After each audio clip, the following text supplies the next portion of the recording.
And this is a special edition of the Ring podcast. It's the Versace edition. And on with me today is my best friend, the man I usually spend Christmas with, the head of Matchroom Boxing, Eddie Hearn. Versace, you've outdone me. I mean, I come on in a little t-shirt. You got a couple of $1 million worth of chains on, the Versace hat, the Versace shades. It's like it's just Versace shirt. it's just not fair.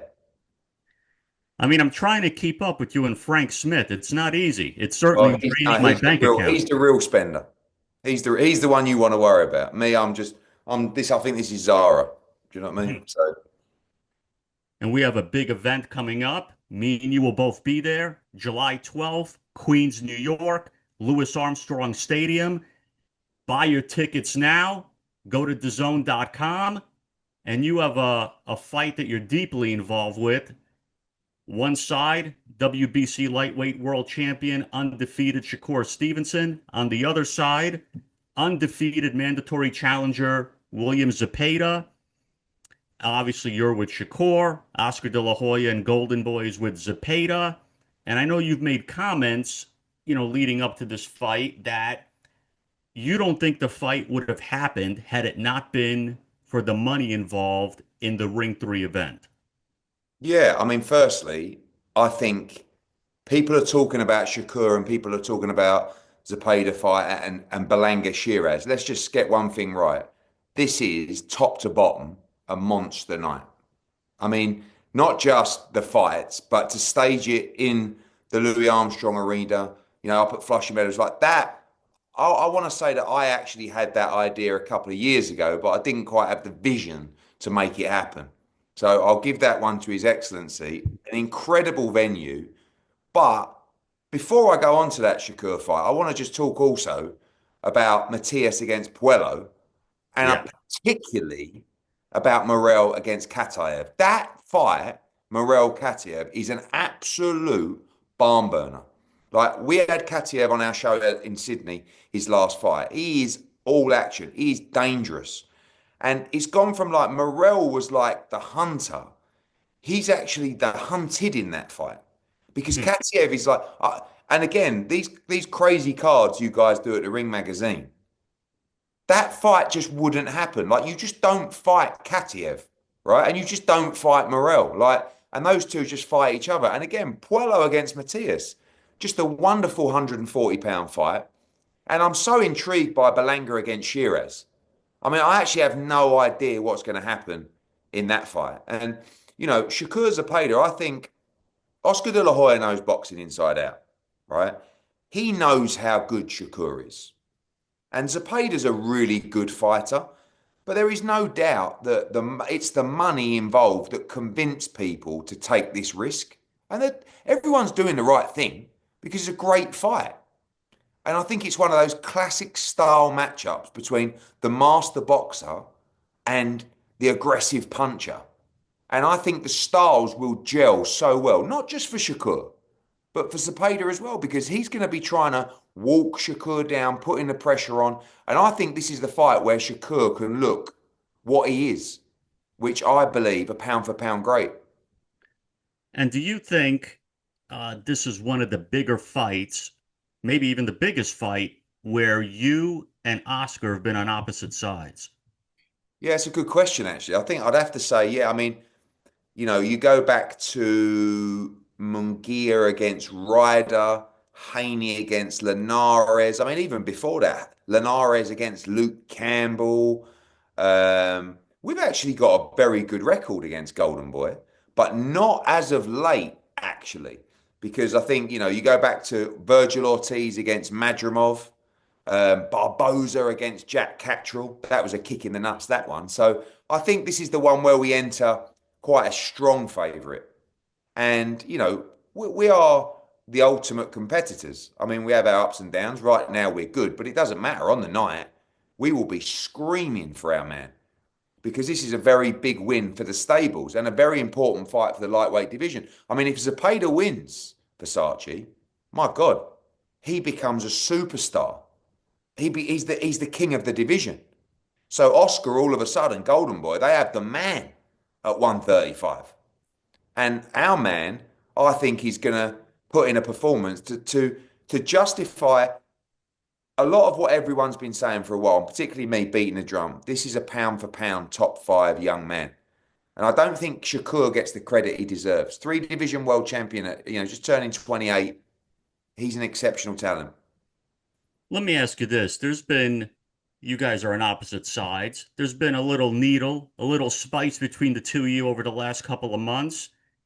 I know there was a clapback last year where Oscar said that Matchroom, and you know these comments, Matchroom, since arriving in the United States, have accomplished absolutely nothing.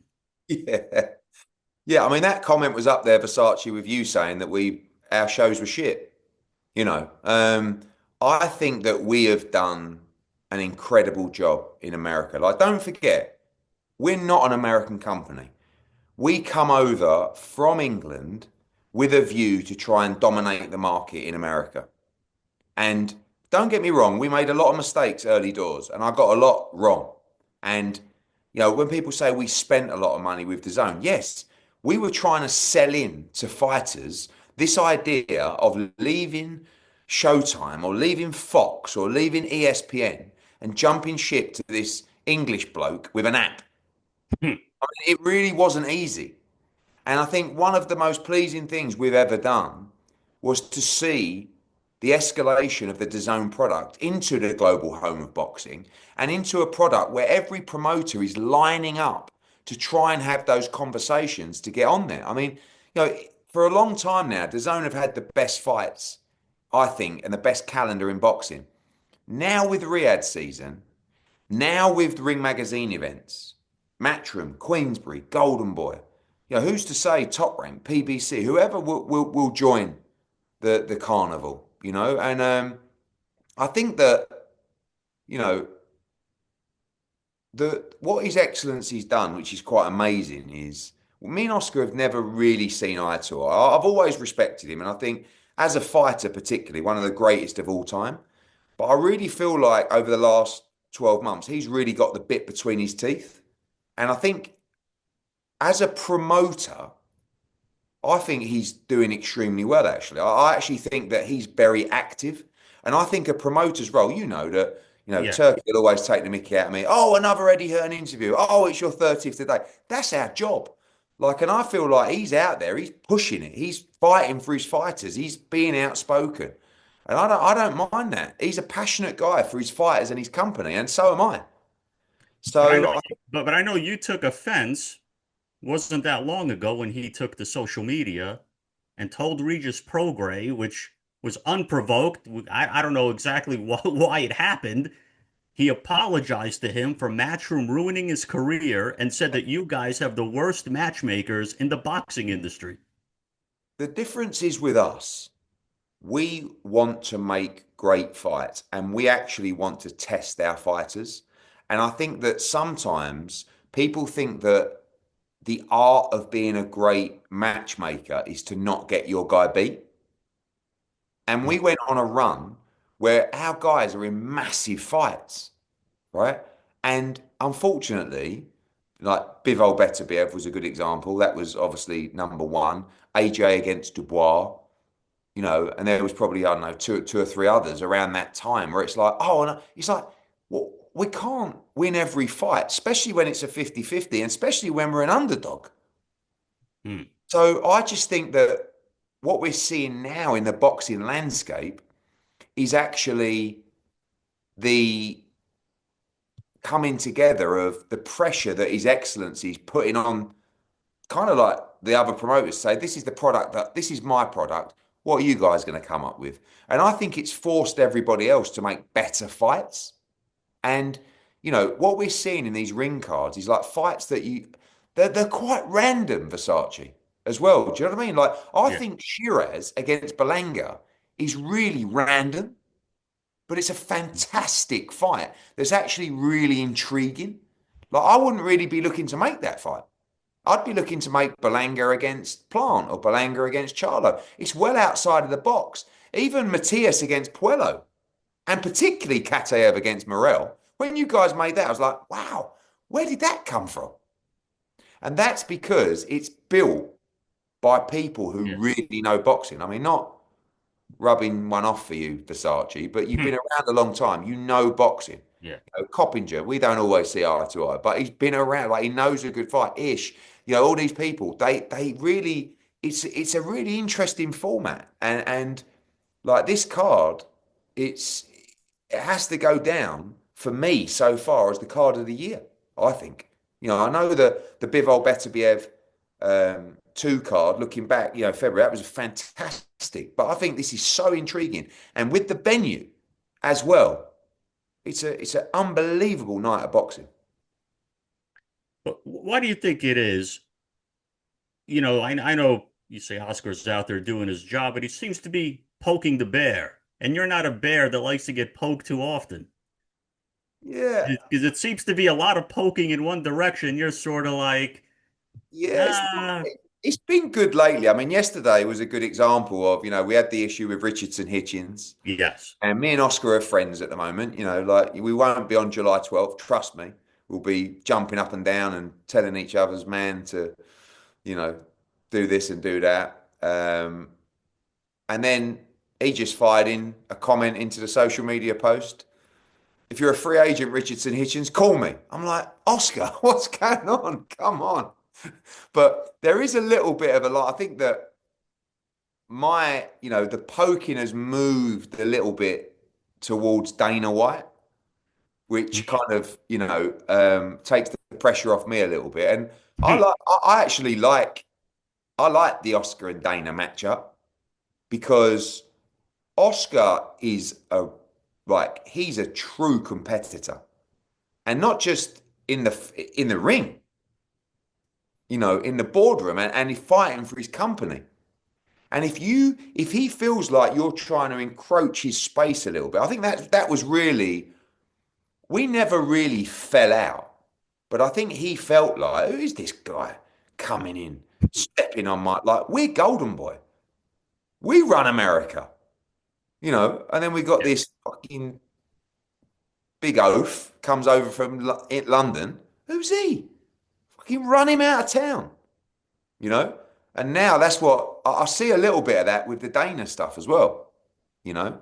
But And you're the one guy though, when everything got announced with TKO and they're entering the boxing space, you saw a lot of promoters almost get frantic. Secret meetings are held, secret conference calls, everybody's paranoid. And you're the one guy, I guess may have been a few others, but I know you stayed quiet and said, hey, I'll just keep doing business as usual. Riyadh season will work with me. I'll work with them. I'm not even thinking about it. Why is it that you don't feel threatened while a lot of other people feel threatened? um, I don't know if it's feel free. I'm excited. Like I would love to compete with Dana White. Like for me, I feel that I'm the best promoter in the world. Now that could be delusion. I think I've got a pretty good track record, but some might agree, some might not agree. But you have to believe in yourself. So, and I'm very confident in the company and what I do. And I really enjoy competing with Oscar. I mean, obviously the interviews are the interviews, but in terms of the fight, like that's the ultimate. Like he's very lucky in the sense that he got to experience the highest level of the sport, and he was one of the greatest fighters of all time. I'm Yeah. I'm a failed athlete, right? Most people that work in sport are a failed athlete, really. So my competition comes through the company, and it comes through fight night. So on Yeah. July 12th, when me and Oscar are sitting 2 seats away for Shakur against Zepeda, I'm in the moment, right? I want my guy to win so bad, but I want him to win for us and for me. So me and Oscar, it's like that. And that's the same really with the Dana White situation. I actually want to test myself against Dana White. So I don't necessarily, and I also know how these guys work. I don't not many people know boxing better than you, Versace.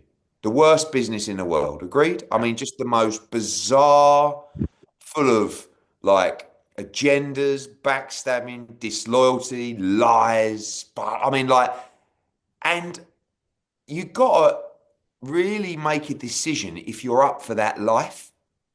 Yeah. And I think the last thing that Dana wants, or by the way, needs in his life is that.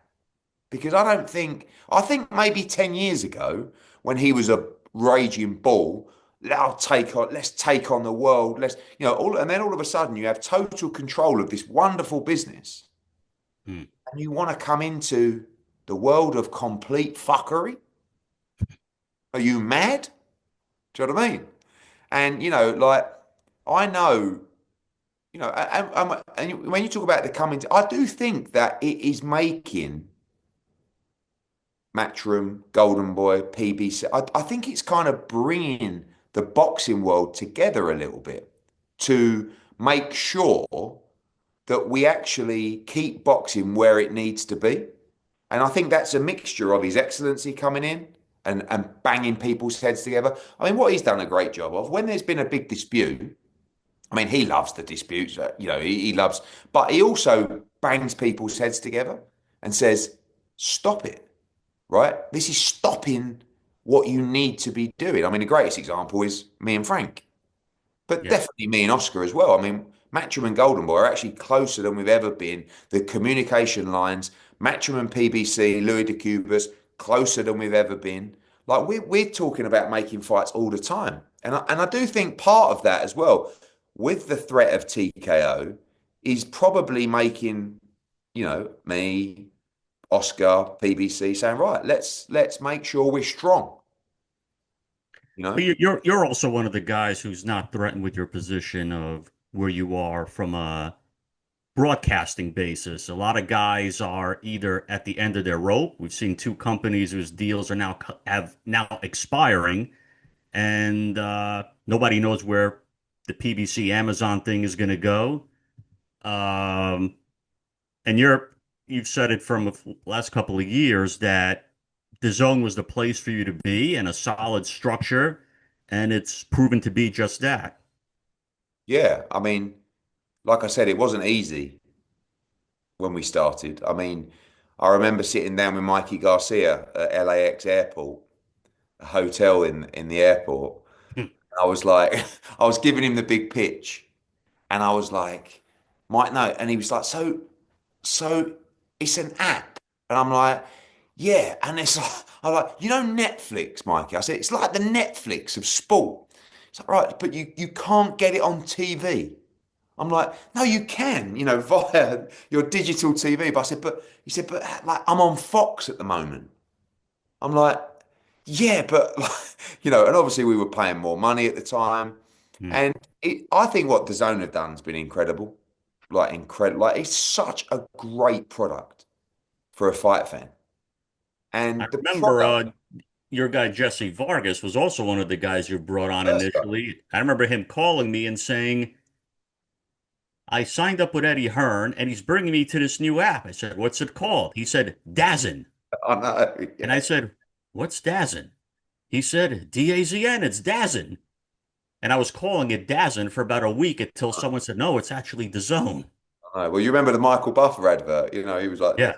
It does it. No, no, Michael. DAZN. DAZN. No, Mike. Yeah. And it was, yeah, the journey's been crazy, crazy. And but I think the product is really good.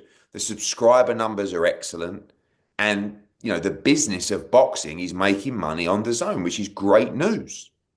And people, Versace, when we came to America, not just Matchroom, but DAZN, it was the classic, how long's this gonna last? Hmm. What's it been? 6 years now? I Yes. mean, pretty, 2018. yeah, it's coming up 7 years. It's a hell of a run. And we're stronger than we've ever been. And now with the investment as well from Saudi Arabia within the business, it's actually a perfect fit.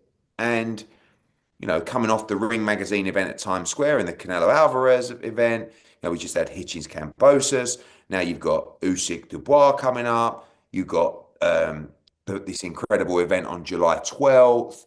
It's just big fight after big fight. And then Riyadh season's going to start again, October time.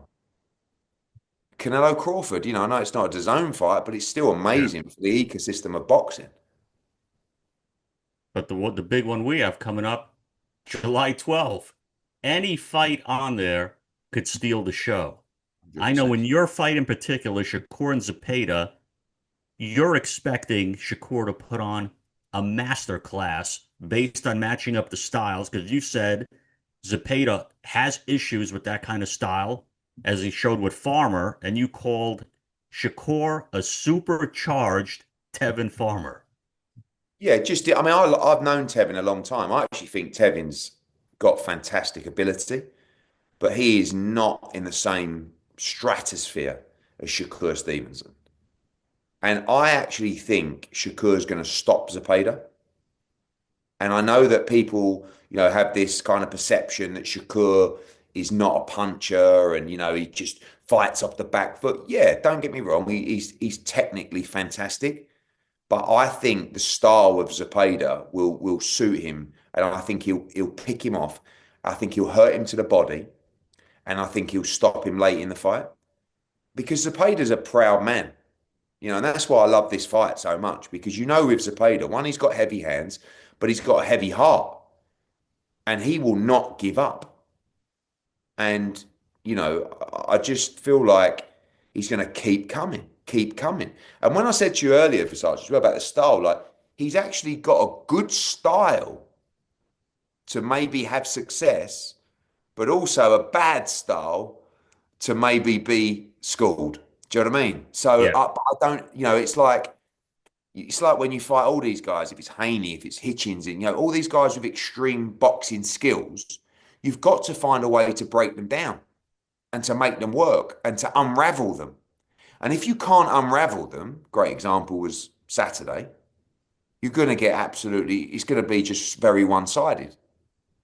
But Zepeda's got a lot about him. But it's, this is the fight for Shakur because I don't think he's had a fight like this, a platform like this, an opportunity like this to truly showcase how great he is.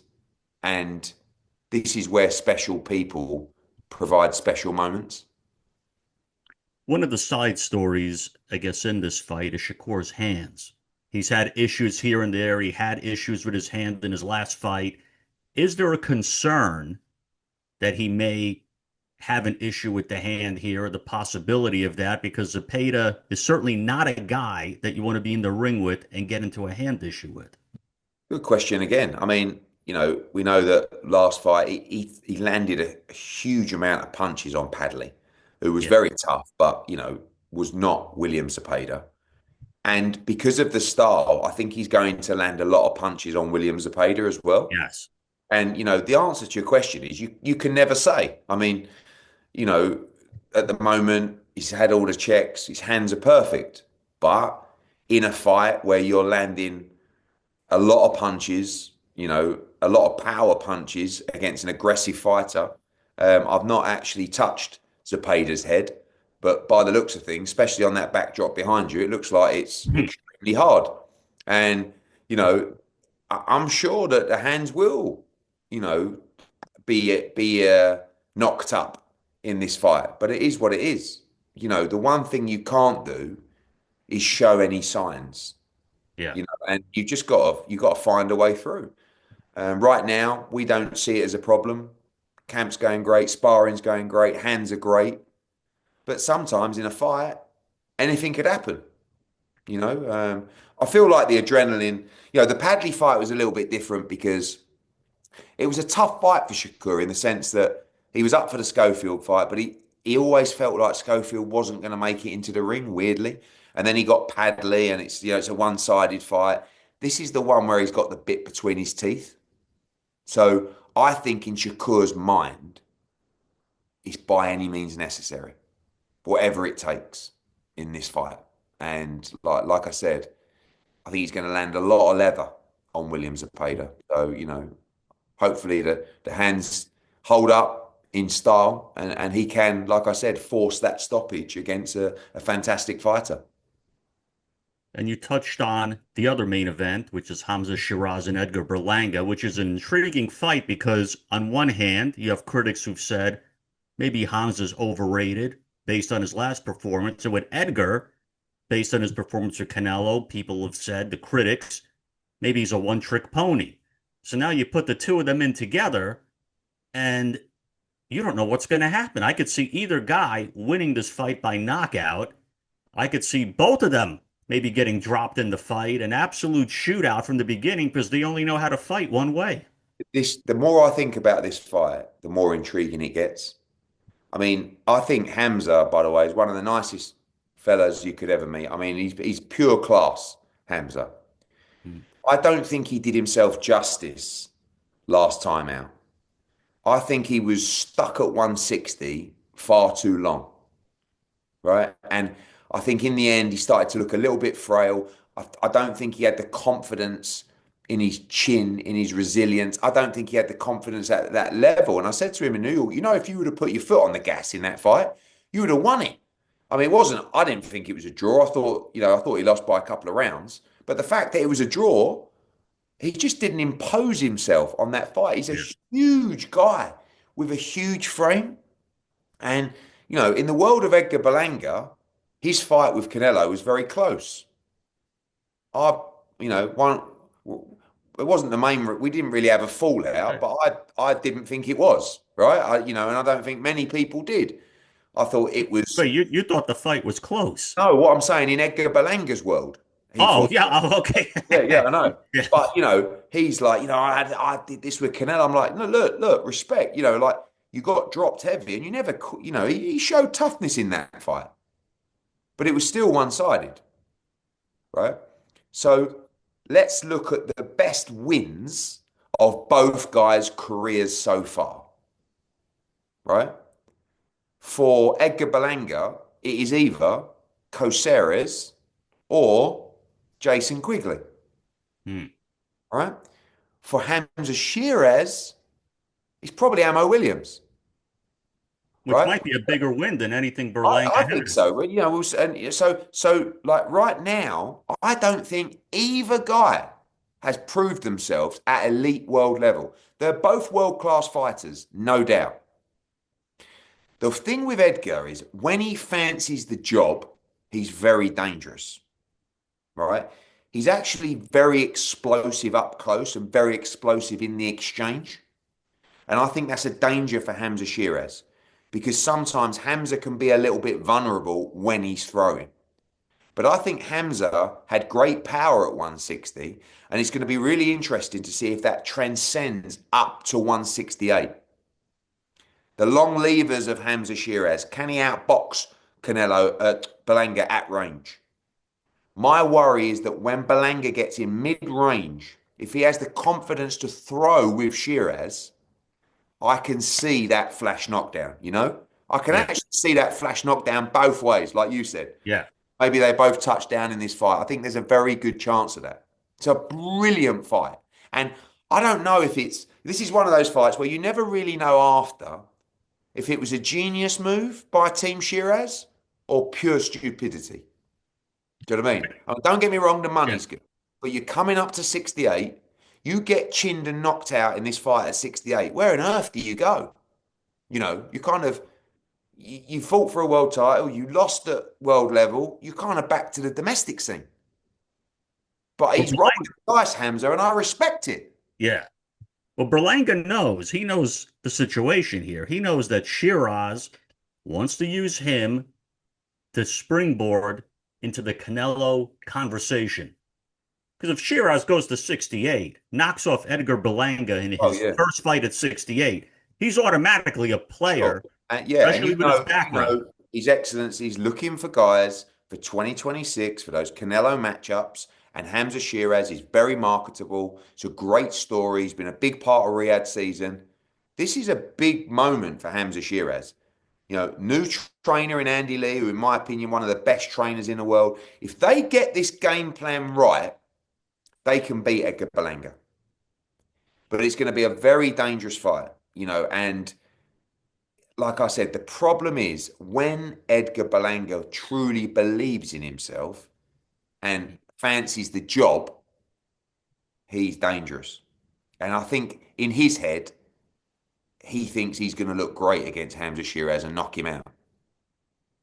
I know Berlanga had told me that he was shocked when the fight was presented to him, shocked that Hamza, off of his last performance, wanted him as his first test at 68. And he sort of took it as, maybe just bothering him, maybe ego wise, like these guys must think I'm a joke. Yeah. They're coming to my hometown, fighting me in his first fight at 68. After that performance at 160, I have to knock this guy out early. And I think the first 6 rounds in this fight, I think in any Edgar Berlanga fight, the first 6 rounds are the most dangerous because from what I see, he just seems to, once he can't knock you out in the first 6 rounds, he doesn't always get to you in the last 6, as Quigley had showed. If you can withstand the first 6, there might be a good chance that you're at least going to get to the finish line. For sure. I mean, what's he had? 16, 17 first round knockouts, something like that. I Yeah. mean, and like I said, in his last fight, wasn't the greatest opposition. It was on my show. Hmm. But he looked very heavy handed and explosive. Do you know what I mean? And it was like, he's like in mid range and the guy goes to throw and he just like catch counter, bomb, bomb, bomb. And it's like, and again, it was impressive. It didn't look that impressive because the opposition wasn't physically imposing. But I just think this is such a brilliant fight. And you know what I love about it, Versace, is, excuse my language, both guys are fucked if they lose. Hmm. Because Berlanga, you get beat by Canelo, no problem. You get beat by Sheeraz, particularly in the US market, you can forget about Plant, you can forget about Charlo, you can forget about all these guys, you know? Yeah. So, but if he wins and he does it explosively, it opens up some massive fights at 68. I mean, he talks about a Canelo rematch. I'm not so sure. But, there's some big fights out there for him at 68 if he looks impressive. And the thing is about Edgar, he's a character. I mean, I think some people like him, some people don't, some people think he's a bit cringe, but I like it. I mean, I think he's a showman, you know? And if he can put the performance to back up the jewelry, then I think he can be a star. But again, I just can't tell you.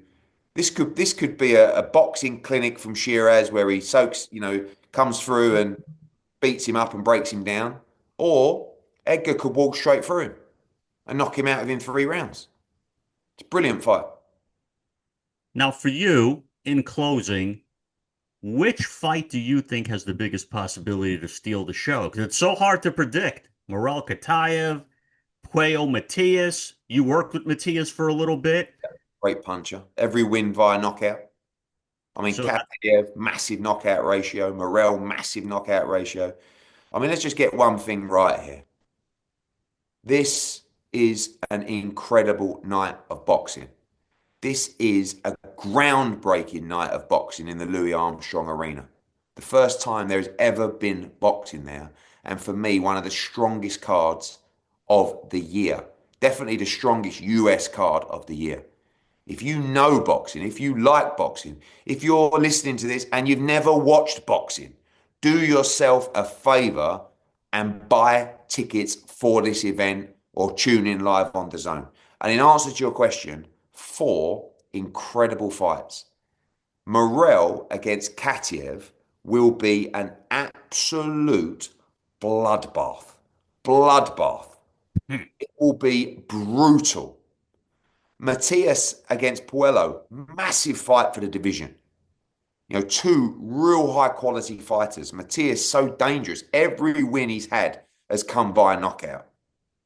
Shakur, who I think, as a 3 division champion, just turning 28 years of age, is a pound for pound great, a generational great, against an undefeated, huge punching Mexican whose styles will just gel into, I think, the best fight in the 135-pound division. yeah. And as we just said, a complete 50-50 matchup at 168 between two big punchers and two vulnerable guys that like to exchange and like to sit in a pocket and like to go to war. This is how you build a fight card. Absolutely sensational. And we cannot wait to get to New York for this brilliant Ring Magazine event. And we expect full fireworks on that event. I'll be there. Eddie will be there. And we hope everyone else will be there. Like we said, buy the tickets, go to Ticketmaster. And if you can't be there live, DAZN.com. See everyone on July 12th.